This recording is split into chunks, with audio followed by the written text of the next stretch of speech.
Amables oyentes de Radio Bolivariana, sean bienvenidos a esta emisión del programa La Otra Historia con el profesor José Guillermo Ángel Memo Ángel.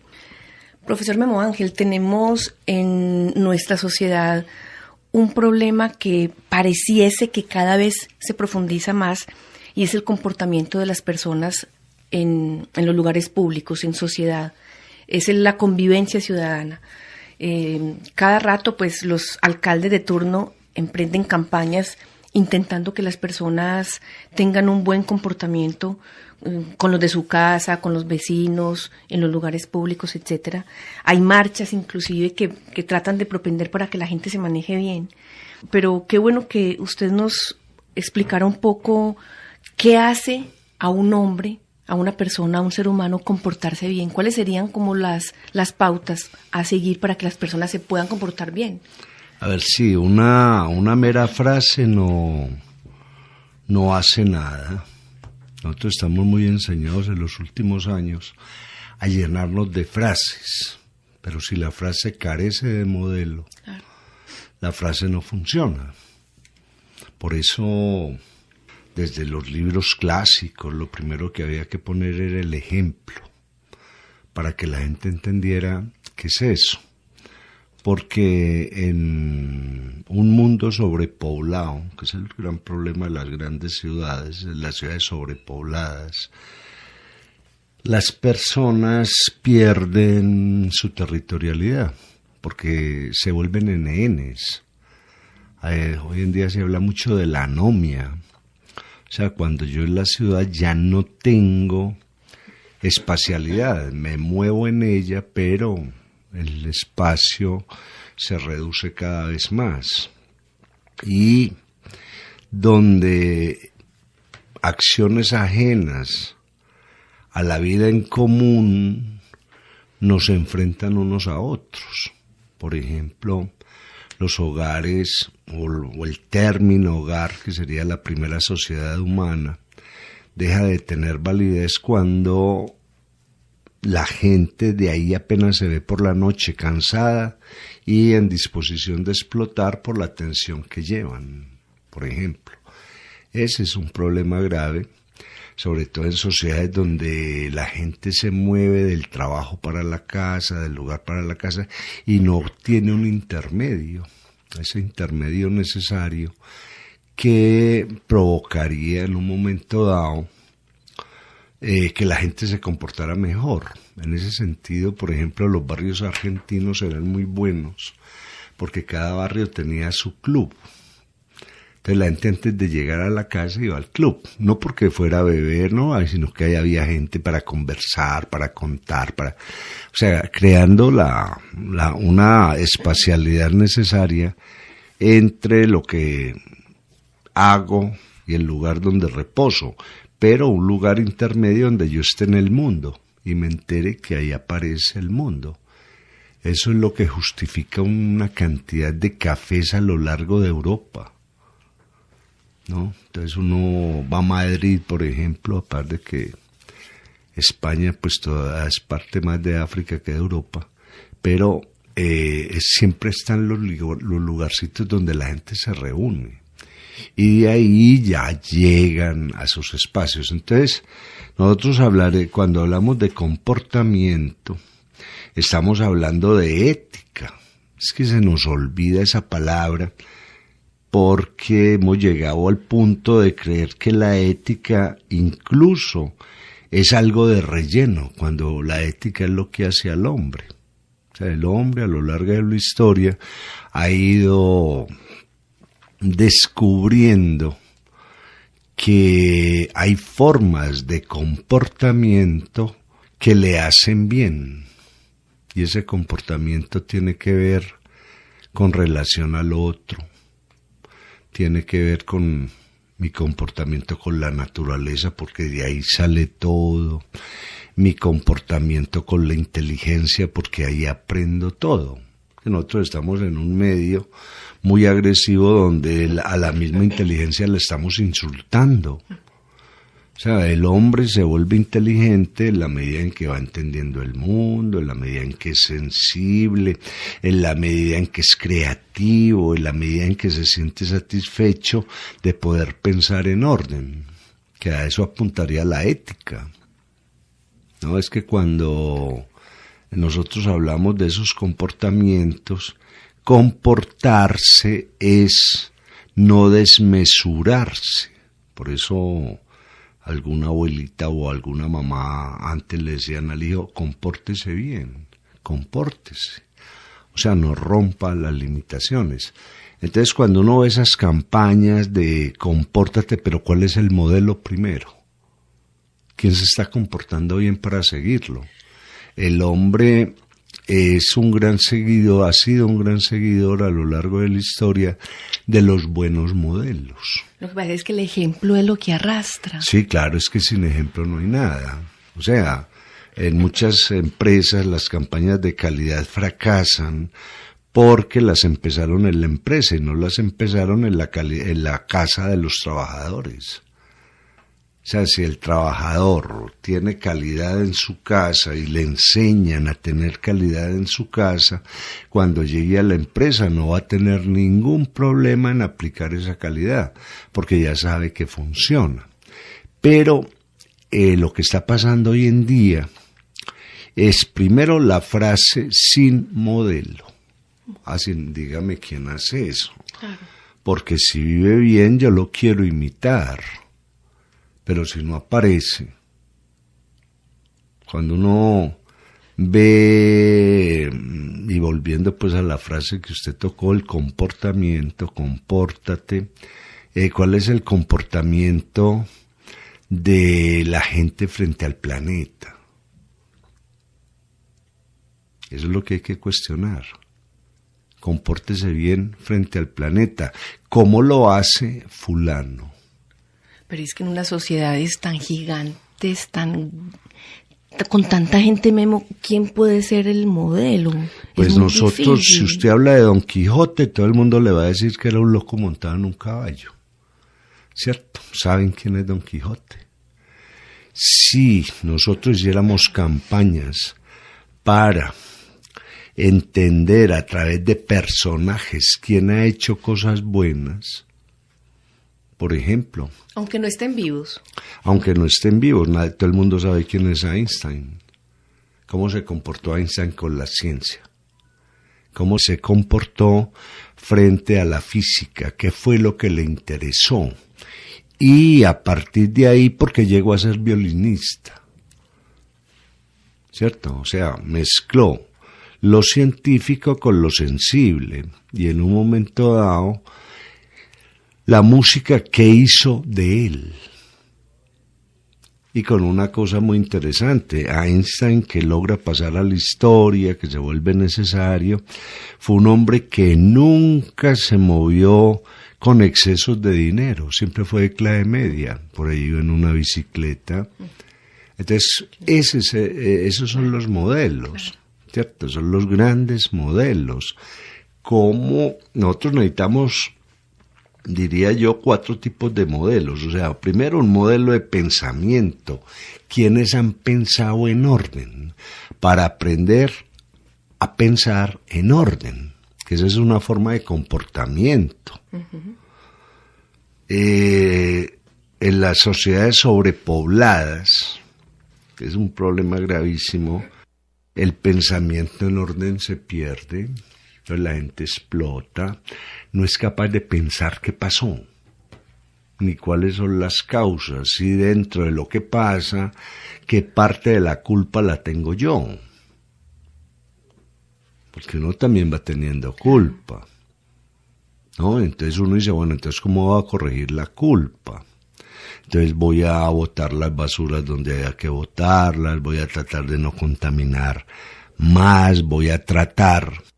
Pero sería muy interesante que me enseñaran quiénes llegan a profundizar al máximo algo para lograrlo entender. En un libro de William Faulkner que se llama El Villorrio, él habla de la libertad inmóvil. Nosotros siempre hemos creído que la libertad es movernos. Y Faulkner hace una propuesta muy interesante para aprender a pensar en orden. La libertad inmóvil es coger una hojita e encontrarle todas las posibilidades a esa hoja. Qué belleza. Por eso es que muchas veces la literatura de Faulkner echa a los lectores, porque él se pega de un caballo y son 20 páginas hablando del caballo, o hablando de un tipo detrás de una vaca, otras 20 páginas. O sea, uno podría resumir las novelas de Faulkner en 5 páginas y va a contar el episodio, pero es que a Faulkner le interesa escoger algo y empezar a profundizar hasta que ya no hay más que decir. Hasta que ya no hay más que decir. Esa es la libertad inmóvil. Y esa libertad inmóvil de la que habla, de que propone Faulkner en El Villorrio, y que después le va a dar pie para un montón de novelas porque él sigue profundizando, es pensar en orden. Es que mire que el desorden que nosotros tenemos para pensar en orden es que nos quedamos en el dato. Y la gente está creyendo el dato.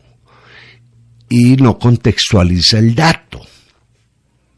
Eso de dónde viene, cómo viene. Y al no contextualizar el dato, creemos que las cosas aparecen al azar. Nada se da al azar. Todo tiene unas causas y toda causa genera un efecto. Entonces, lo primero que tenemos que aprender es a pensar en orden. ¿Y cómo aprendemos a pensar en orden? Para comportarnos bien, con campañas de lectura,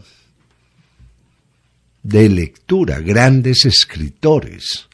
Es que cuando uno coge un escritor como Hermann Hesse, por ejemplo, y un libro como Siddhartha, 2 amigos que salen a buscar la divinidad y todo lo que pasa ahí, buscando algo tan simple como creer en Dios. Entonces uno queda completamente asombrado. Pero nosotros estamos cayendo en un montón de literaturas del desorden, no del orden. ¿Cierto? Hay grandes escritores. ¿Qué le sucede a uno? Por ejemplo, uno que es grandioso es Kafka, donde él se mete en un asunto y que empieza a suceder ahí. Pero eso hay que enseñarlo desde siempre. A mí me gustaría saber, los que están metidos en la política y todo esto, cuántos libros de grandes escritores han leído. Porque es que a uno lo marca un gran escritor, ¿cierto? Coger a un Tolstoy para saber cómo funciona la relación hombre-tierra, la relación hombre-pasión desmesurada, la relación hombre-sentimiento de patria, ¿cierto? Entonces hay que empezar por ahí. Entonces compórtate pensando en orden, pero eso hay que enseñarlo. Porque el hombre nace vacío, pues como se dice, nace tabula rasa. Y hay que empezar a enseñarle. Ahora, enseñar a pensar en orden para que eso que piense lo lleve a la realidad. Que por ejemplo, nosotros hablamos de ética y en los colegios, bueno, vamos a plantear una cátedra de ética y medio ambiente, y en ese medio ambiente, ¿cuál fue el comportamiento que hubo con el medio ambiente? ¿Qué hizo los niños para que nunca se les olvide? Yo hace poquito en el Día del Agua asistí pues a una presentación de unos niños de una vereda en Tarso que trataron el agua para que llegara buena a la vereda y para evitar enfermedades y cosas por el estilo. Los muchachitos explicaban todo eso, ¿cierto? De cómo habían purificado el agua, cómo conocieron el agua. Obviamente ahí detrás hay un maestro espectacular. Claro. ¿cierto? Un maestro espectacular que pidió una sola ayuda. Mire lo que es un hombre que sabe educar al otro en el pensamiento en orden. Pidió un microscopio. Los niños de la vereda habían visto lo que permite el ojo, el árbol, el agua, pero nunca habían visto el agua a través de un microscopio. Nunca habían visto la nervadura de una hoja a través de un microscopio. Y a partir de ahí los niños se emocionaron, como si ahí hay un mundo entero. Ahora él les dijo, esto daña el agua, esto fortalece el agua. Y los niños en ese comportamiento, una vez aprendieron a manejar el agua, fueron y la mejoraron. Ya eso no le olvida. Claro. Ya eso no se les olvida, pero es que nosotros estamos enseñando sin el ejemplo y sin pasar por la experiencia. Por la experiencia hay que pasar, sobre todo por la experiencia positiva. Porque no es que yo tenga que robar para saber lo que significa robar o matar para hacer... No. Hay experiencias positivas. Yo lo que necesito es pasar por la experiencia de lo que significa vivir y que me enseñen. Claro. Que me enseñen. Entonces nos llenamos de datos y no de representaciones que me permitan construir dentro de esa representación. Entonces el compórtate, eso está muy lindo, siempre y cuando yo haya pasado por la experiencia. ¿Cierto? Aquí hubo unas maestras, es que a veces cuando uno habla con los maestros es una cosa espectacular. Hay una maestra en una vereda que en la medida en que va enseñando por ahí en Pueblo Rico, va metiendo palabritas en inglés. Y los niños van aprendiendo palabritas. Pero hizo un trabajo excepcional. Le enseñó a los niños a escribir cartas, para que ellos le enseñaran a la mamá a escribir cartas. Y entonces ya la boleta que manda la mamá, de que el niño comienza, ¿cierto? Fecha, apreciada señorita, deseándole que se encuentre. Dice, eso se volvió una cosa espectacular, ¿cierto? No tienen internet, no tienen nada de eso, entonces la señora manda una boleta, pero el hijo le enseñó cómo se escribe la carta. Ay, qué belleza. Y las mismas mamás después descubrieron, yo fui capaz de escribir una carta positiva. Entonces eso es aprender a pensar en orden, por eso la escritura es tan importante, para aprender a pensar en orden. Y uno empieza a pensar en orden en la medida en que le plantean buenas cosas. ¿Cierto? Aquí hay un montón de gente en Antioquia y me imagino que en Colombia trabajando en eso, pero no les damos ningún valor y están haciendo seres humanos. Ahora uno aprende a otro modelo, a comportarse cuando se vuelve sensible frente a los materiales de la tierra. Trabajar la madera, trabajar el barro, trabajar los metales de manera inteligente. O sea, hay un comportamiento con uno mismo básico, y es que soy capaz de hacer yo para ser útil.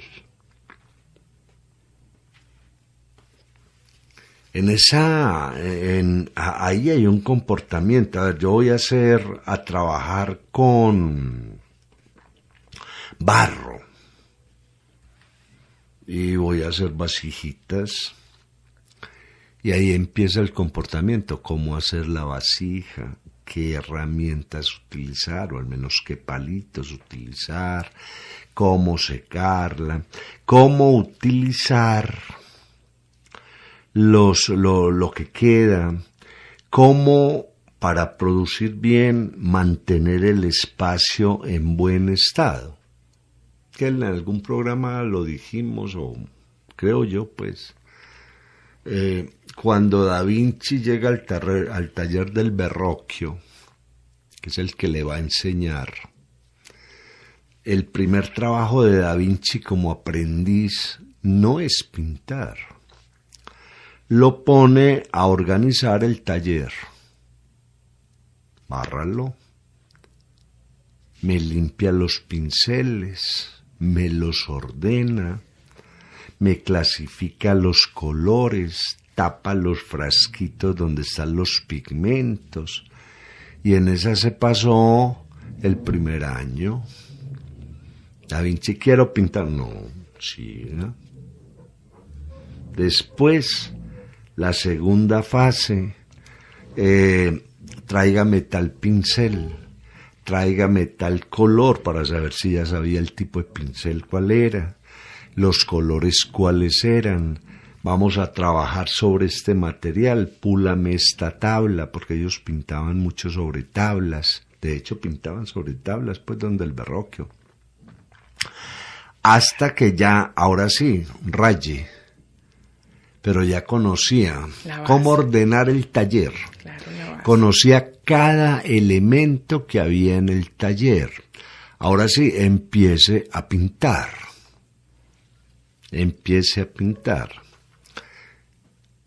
haciendo líneas geométricas. No me empiece a pintar la cara, no, a ojo no, eso me la arma. Con elementos geométricos. Por eso detrás del cuadro, de cualquier cuadro de Da Vinci, hay un juego de geometría espectacular. Son puras líneas rectas y círculos. Para llegar a lo que llegó. Por eso se va a volver un enorme ingeniero.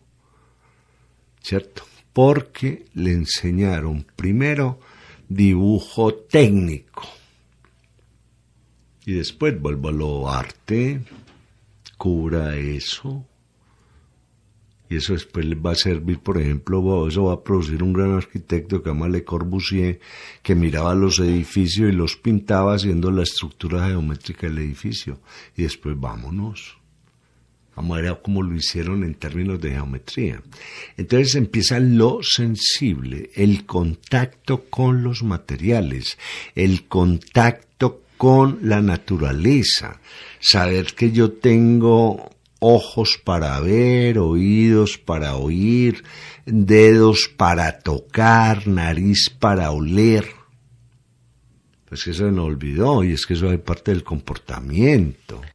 Profesor Memo, cuando uno le escucha a usted, cree que está hablando como para otro tiempo que no es el nuestro, porque si uno mira la cotidianidad y la actualidad, la preparación es para lo digital, como si en lo digital estuviera el presente y el futuro. Claro. Entonces uno piensa que el barrito, que aprender a manejar la madera, que toque eso como que no fuera aplicable al tiempo de hoy. Sí, yo lo que veo es que el tiempo de hoy lo estamos mirando porque la mayoría comete errores. Entonces el tiempo de hoy es el error, no.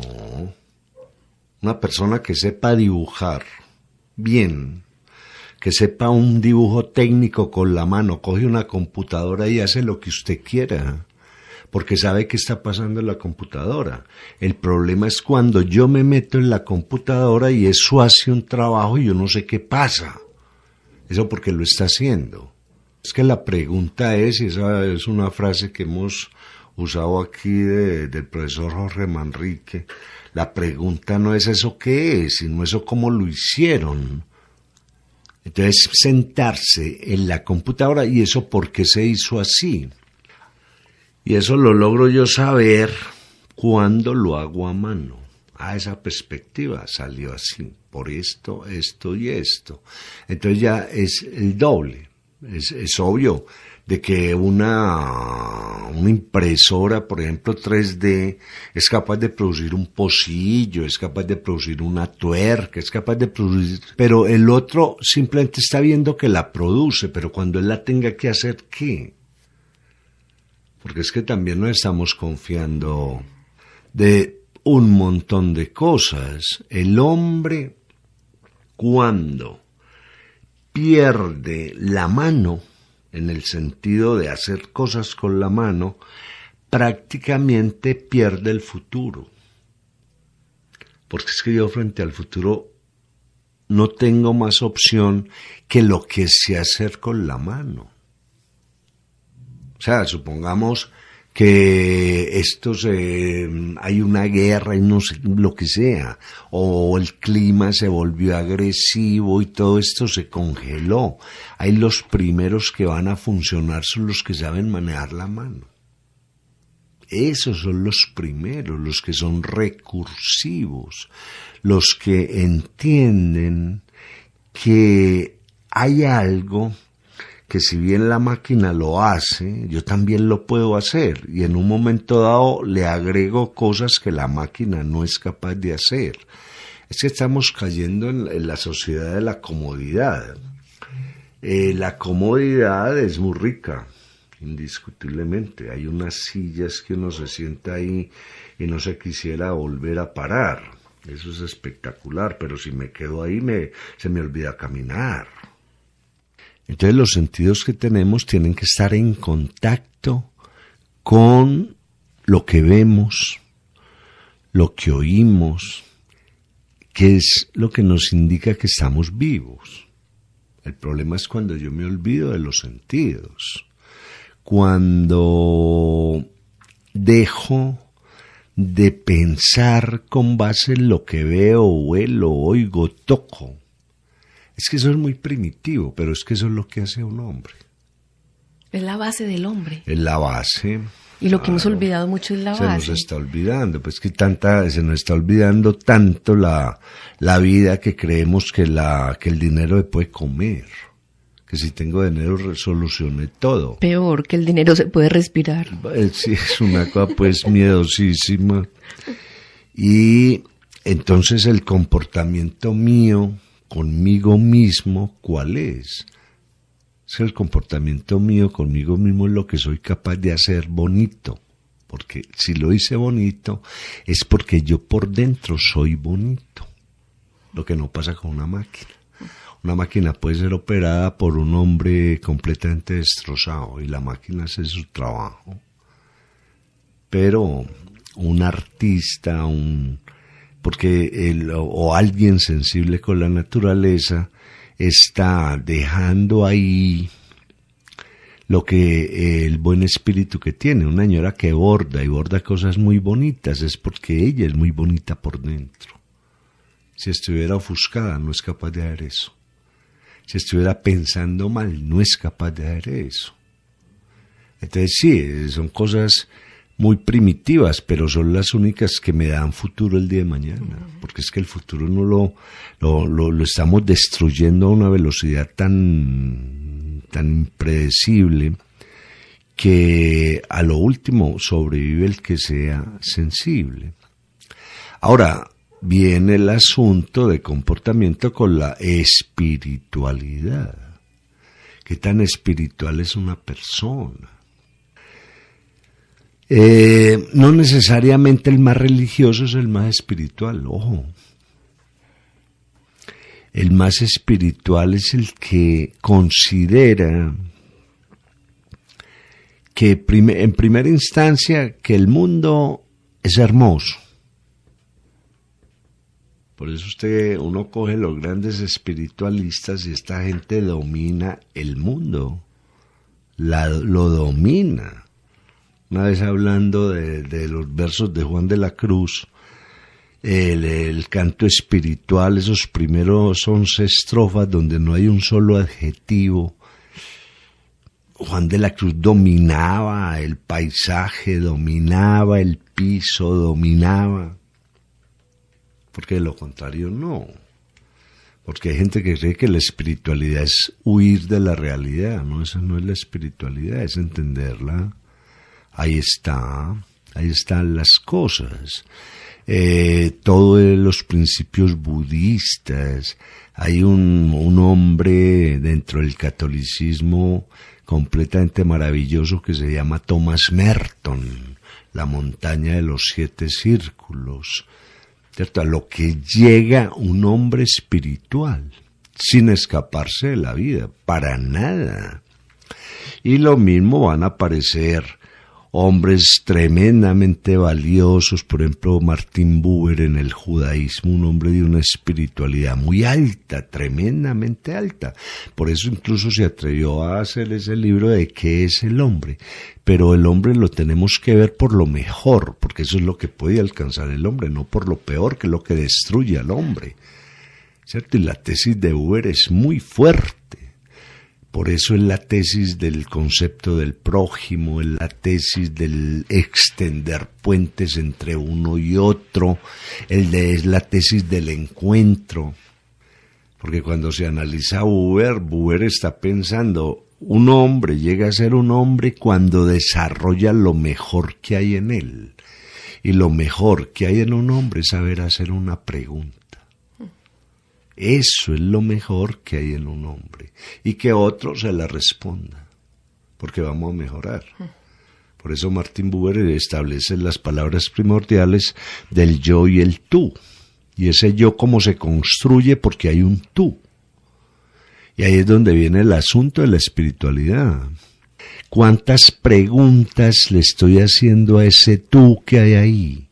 Y ese tú es la naturaleza, ese tú es Dios, ese tú es un montón de asuntos que me permiten estar vivo en orden. En orden. Entonces ahí es donde viene una parte del comportamiento humano. Dígame usted cómo se está comportando en términos de espiritualidad. ¿Usted qué preguntas se hace porque en el vivir usted quiere mejorar? Porque la pregunta es para mejorar. Por eso existe el prójimo y por eso existe el puente. Cuando Buber plantea la teoría del puente, eso es imposible que entre el capitalismo y o lo que establece él, entre el sionismo de derecha y el de izquierda, son enemigos. No, hay que tender un puente, eso tiene que tener puntos donde se encuentran, y a partir de ahí ya mejoramos, y no nos vamos a dividir más. Y lo mismo va a establecer él con sus cartas a Gandhi, que son preciosas. Usted cree una cosa distinta a la que yo creo, pero tendamos puentes. Entonces ahí viene el asunto de lo espiritual, que es tender el puente. ¿Qué relación tengo yo con la montaña? Y la montaña, ¿qué me responde? Si yo miro un árbol, en estos días estaba leyendo un libro que se llama La memoria de las hojas, y hay una cosa que me dejó muy pensativo. La autora dice que un árbol tiene más hojas que pelo nosotros tenemos en la cabeza. Y cada hoja es un arbolito, pegado a un árbol. Y uno dice, bueno, a ver, ¿qué es esto? Primero que todo, donde hay un árbol hay agua. Porque la raíz del árbol es tan noble que la encuentra a metros de profundidad. Donde hay un árbol hay una sombra, ¿cierto?, que me acoge. Donde hay un árbol hay una flor que me hace entender la belleza. Donde hay un árbol hay un fruto que o me alimenta o me permite hacer otra cosa con ese fruto. Y donde hay un árbol hay una semilla para que el árbol no desaparezca, así viva. Entonces, cuando uno se pone a pensar en esos términos, y esto lo está diciendo por una bióloga famosa, ¿cuál es la relación mía con el medio ambiente? Si nos enseñaran eso, querríamos el medio ambiente, porque eso es lo que me mantiene vivo. Nosotros estamos llegando a un punto tal de... Es que yo ya no sé qué palabra usar para eso. Yo creo que ya no es ni siquiera bloqueo mental, es como la destrucción de todo lo que hemos hecho, de dañar lo que nos mantiene vivo. Un estulticio. No, es que eso es una estupidez, pero eso se sobrepasó. Es como yo llegar a la casa todos los días y pegarme una puñalada. Es que eso es lo que estamos haciendo con el planeta. Lo estamos matando. Y entonces uno llega feliz de la pelota y se pega el chuzón y se esfica. Sí, claro, pero usted se está desbaratando. Y eso es lo que le estamos haciendo a la naturaleza, simplemente porque perdimos la espiritualidad. Que la naturaleza es dadora, la naturaleza no está guardando nada, pero da en la medida en que ella se pueda mantener viva. Claro. Ahora el problema es cuando yo le estoy pidiendo a la naturaleza lo que no puede dar, entonces la estoy matando. Entonces la espiritualidad me está diciendo, mira, yo del árbol tomo la fruta. ¿Cierto? Porque la fruta es la que me ayuda y es la que contiene la semilla, pero no le voy a arrancar las flores, porque eso es la flor es la que permite que haya un fruto el día de mañana. La flor la admiro, o siembro flores, ¿cierto? Ciertos vegetales que no dan un fruto, o que no les dejamos dar el fruto, ¿cierto? Y lo volvemos flores. Ahora, todo eso, el comportamiento con el otro, con lo otro, el asunto estético, la sensibilidad, este asunto de la espiritualidad, compórtate hablando bien, porque es que el que habla bien sabe de qué se tratan las cosas. Cuando uno habla de manera indebida, no sabe de qué está hablando. Y hablar implica hacer un ejercicio muy interesante, traer una historia y tratar de contarla de la manera más bella posible. Nosotros estamos hablando terrible. Uh-huh. Estamos hablando terrible. Eso lo ve uno incluso en emisoras donde hay gente a la que se dirige al otro de una manera muy bárbara, que es muy triste pues que eso se dé porque uno a través de la palabra le está enseñando al otro cosas, que la palabra es enseñadora. Yo no sé si esa palabra existe o no, pero sí suena muy bonito. La palabra me lleve a una imagen correcta de las cosas. Que por eso me acuerdo hablando con Reinaldo Espitaleta y él habla mucho de la mamá y de cómo la mamá le leía Las 1000 noches y una noche. Es un libro maravilloso que además está pues mal traducido, no son las 1001 noches, no, eso no dice nada porque se volvió un número. Las 1000 noches y una noche o las 1000 noches y una noche más.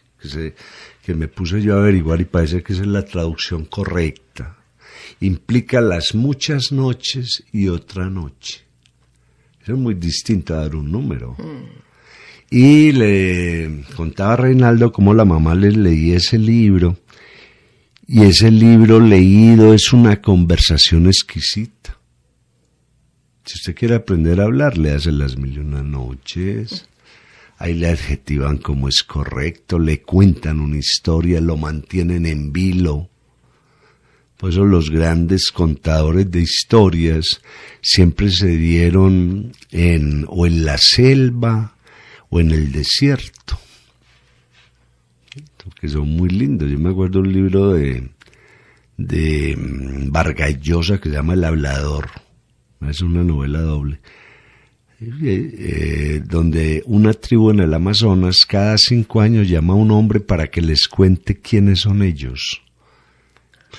Entonces es muy lindo, los habladores, díganos quiénes somos nosotros, para que no se nos olvide, que eso es otra cosa que no olvidó. Totalmente. ¿Cierto? Entonces nosotros, fuera de que estamos hablando mal, no tenemos quien nos diga quiénes somos nosotros, que eso hay que reunirse. Por eso era una tarea muy linda que tenían las familias cuando llegaba la tía y contaba quién era la familia y la mamá contaba quién era la familia y se acordaban y se reían y hacían esto, pero había un origen. Me imagino que eso hace parte del modelo del que nos habló al principio del programa. Sí, claro, es que el comportamiento, a ver, vean, sí. El mejor comportamiento que logra un hombre es comiendo. porque comiendo demuestra que no es un animal. Por eso el comportamiento en la mesa es fundamental. Es fundamental. Porque ahí se come con otros para que el otro siga vivo. Es que ese es el cuento de las reuniones. Cuando un grupo se reúne a comer junto, es porque desean que el otro siga vivo. Y por eso está comiendo. ¿Cierto? Nosotros nos mantenemos vivos porque comemos. Y en esa mesa se habla. Y en esa mesa lo corrigen a uno cuando está chiquito. Y en esa mesa le enseñan a usar un montón de cosas. ¿Cierto? Porque alguien dice, ¿para qué esa cantidad de cubiertos? Para que usted no sea un animal. Usted cuando ha visto una gallina comiendo con tenedor, cuchillo. Cucharita. Claro, y volvemos a algo que he dicho pues yo en algunos programas. En los campos de concentración uno era humano mientras tuviera una cuchara, que es la tesis de Primo Levi. Si a usted se le pierde la cuchara, ya comienza a ser un animal. Claro.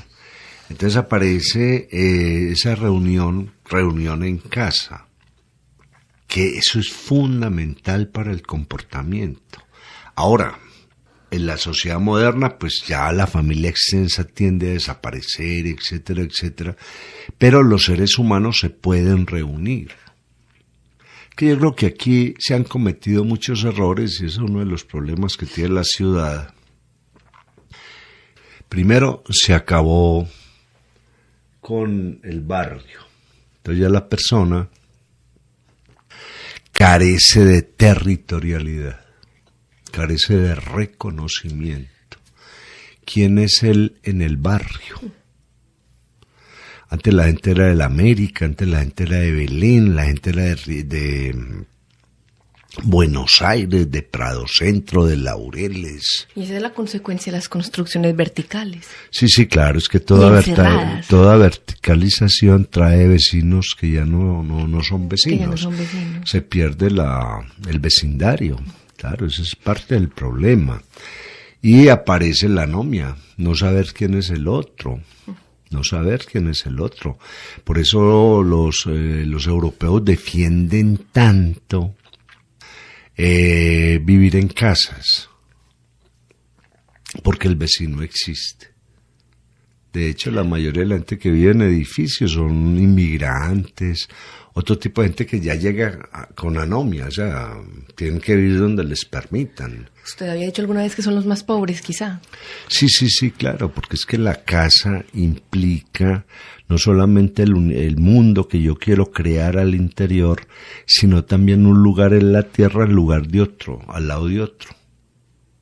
Ahí es donde estaría eso. Obviamente alguien dirá, es que somos demasiados, se nos olvidó, listo, confinamiento intensivo, como dice Konrad Lorenz, y ahí perdemos el comportamiento, porque al estar confinados y guardados, al no estar en el espacio donde el otro está, yo pierdo las buenas costumbres.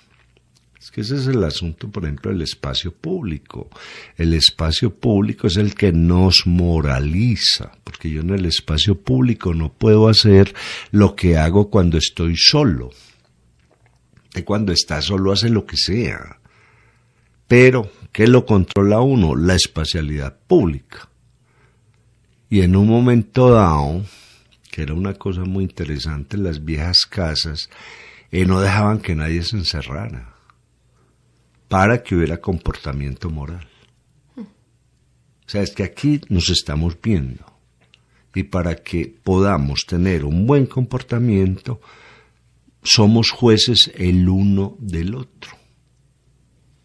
Eso es algo que... Pero eso atenta contra la vida privada.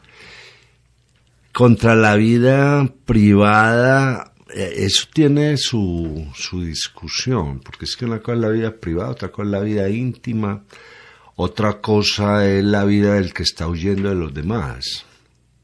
En una casa tradicional hay un espacio público, O sea, donde se reúne gente que no es de la casa, la sala, por ejemplo, y el comedor, la cocina. Luego aparecen espacios privados, espacios que le pertenecen a los habitantes de esa casa y donde no dejan entrar a otro porque es su mundo. Y aparecen los espacios íntimos que se pueden cerrar.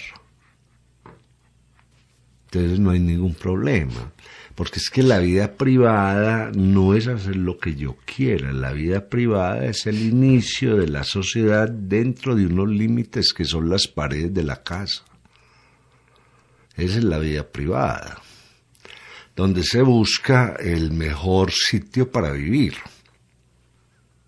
¿cierto? Por eso hay casas donde uno va y por humildes que sean, están súper bien arregladas, bonitas, limpias, y uno dice, vivir aquí debe ser muy bueno, debe ser muy bueno. Eso es un espacio privado, ¿cierto? Ahora, si yo hago del espacio privado un lugar digno para vivir, hago del espacio público un lugar digno para vivir. Cuando se inician las sociedades de mejoras públicas en Medellín,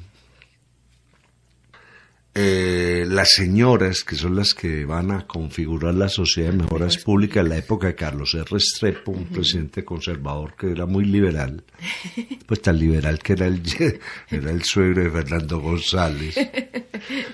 ¿Cierto? Estas señoras buscaron que la comodidad de sus casas saliera al espacio público. Y eso fue lo que hizo la Sociedad de Mejoras Públicas. Y eso fue lo que hizo la tacita de plata. Ahí fue cuando esto se llamó la tacita de plata. Pues vamos a barrer. Claro. Y ahí había un comportamiento que todavía se ve en muchos barrios. La señora que sale y barre la acera y la otra la ve, claro, yo también la voy a barrer. Claro. Y el otro, o sea, aparecen los ejemplos. Claro. Pero eso a punta de frases, no. El comportamiento, yo creo que esto nos da para un segundo programa, porque hay que hablar cómo se conoce el mundo. El comportamiento es una experiencia adquirida que es tan buena que uno la quiere estar repitiendo. Eso es lo que logra un buen comportamiento. Que la experiencia, si yo saludo al otro y el otro me saluda, saludar es bueno. Claro. Si yo le puedo ayudar al otro y veo que el otro con la ayuda que que le di mejoró, es bueno ayudar. O sea, es que el comportamiento ha sido como la mejor forma de no tener miedo. Es que ahí es donde viene el asunto. La gente que mejor se comporta no tiene miedo, para nada. Porque donde van son espacios seguros. Porque no van a la defensiva. No van a la defensiva. Y fuera de eso tienen unos fundamentos tan claros que lo que pase no pasa nada. Yo voy con lo mío y lo mío me permite moverme sin problemas, que es lo que decía Maimónides. Es seguro con lo que es y con lo que tiene. Claro, yo sé quién soy, me gusta ser el que soy y siendo el que soy y con gustarme bien lo que soy, busco que otros me enseñen, me reconozcan y yo me reconozca en ellos, porque no se trata de que yo soy solo, no, yo soy solo con otro. Si no hay el otro no, es que el reconocimiento lo da el otro. Pues yo no me puedo llegar a mirar a un espejo y decirme cómo estás de bonito, no, eso me lo dice otro. Yo no. Que ese es el miedo de las sociedades modernas, que estamos a punto de conductismo. Yo soy muy inteligente, y sale uno a hacer bobadas. No, la inteligencia no hay que decirla, el otro se da cuenta de que usted es inteligente o no. Entonces dejemos un segundo programa. De esta manera, amigos oyentes, hemos llegado al final del programa La Otra Historia con el profesor José Guillermo Ángel, Memo Ángel, quien en esta oportunidad ha hecho el primer programa sobre el tema comportamiento humano.